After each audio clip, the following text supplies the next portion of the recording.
you guys can be seated for just a sec. We'll have another song. But some of you guys may or may not be familiar with author N.B. Weston. Michelle has been a friend of ours for several years now. Check out her books. We've got the two that have been released at our table so far, and she's a guest at the con this year. That's not why she's here this morning, not to promote herself, but to promote God and tell a story. So, wow, that was awesome. I'm like all emotional now to have to tell a story, so that's really, really difficult. I am a storyteller at heart. That's kind of what we authors do. It's not necessarily writing as much as it is storytelling and telling people, just getting people emotionally involved. So I figured what I'm going to do is just tell you a little story about a little boy named Joshua. And Joshua's a little kid, and he lives with his mom. And one day, Joshua heard that the teacher was coming to town. And he was so excited because he had heard about this teacher. And he wanted to hear this teacher. He was so excited, but the problem was the teacher wasn't coming into the middle of town. There were too many people who wanted to see him. The teacher was going to go out of town, in the outskirts. So if this little boy, Joshua, wanted to go see the teacher, he was going to have to go for all day. And his mom had to work, so he'd have to go by himself. So he talked to his mom about it. She really wanted him to go see the teacher, so she packed him a little bag of fish and chips.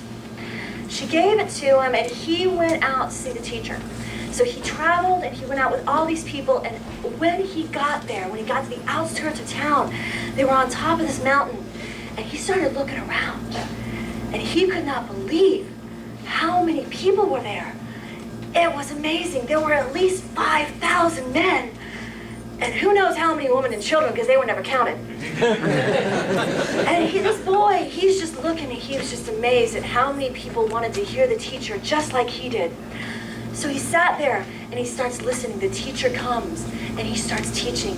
And the things that came out of this teacher's mouth were so amazing. And the boy was just enraptured by what he was hearing.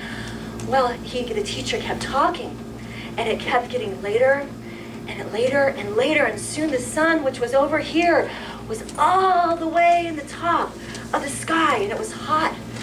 And the boy looked around, and he started to realize that people were getting a little bit restless. They were looking a little hungry. A couple people were getting a little faint. Some were getting slightly dizzy.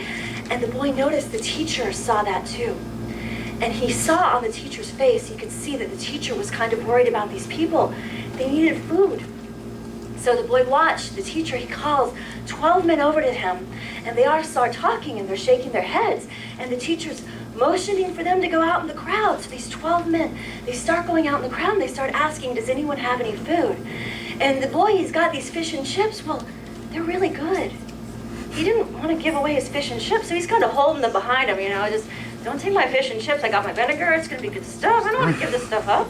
But he's hungry, and he can see all these other people are hungry, but he's hungry too. And his mom worked hard to give him his fish and chips. So he's holding his bag behind his back, and he's just looking around.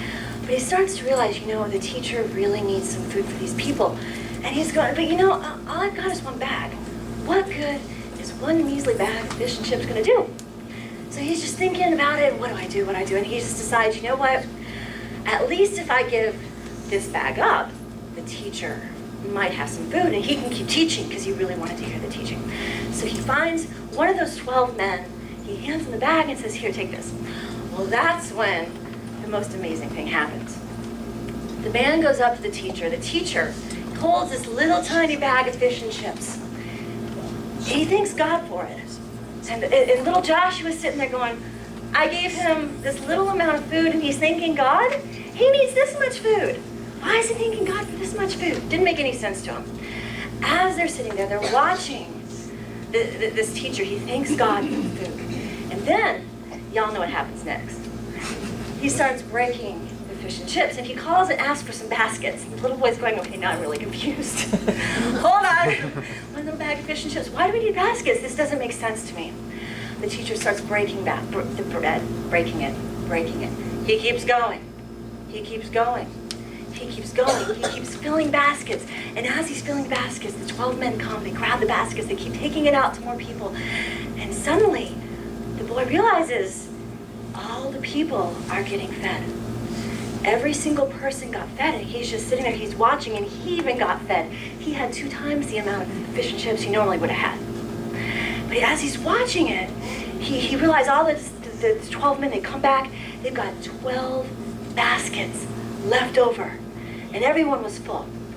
And here's the thing, the little boy, he just sat there and he thought, you know, he never realized that those 5 loaves of bread, 2 fish, could feed that many people. All he had to do was give it to the teacher. I hope that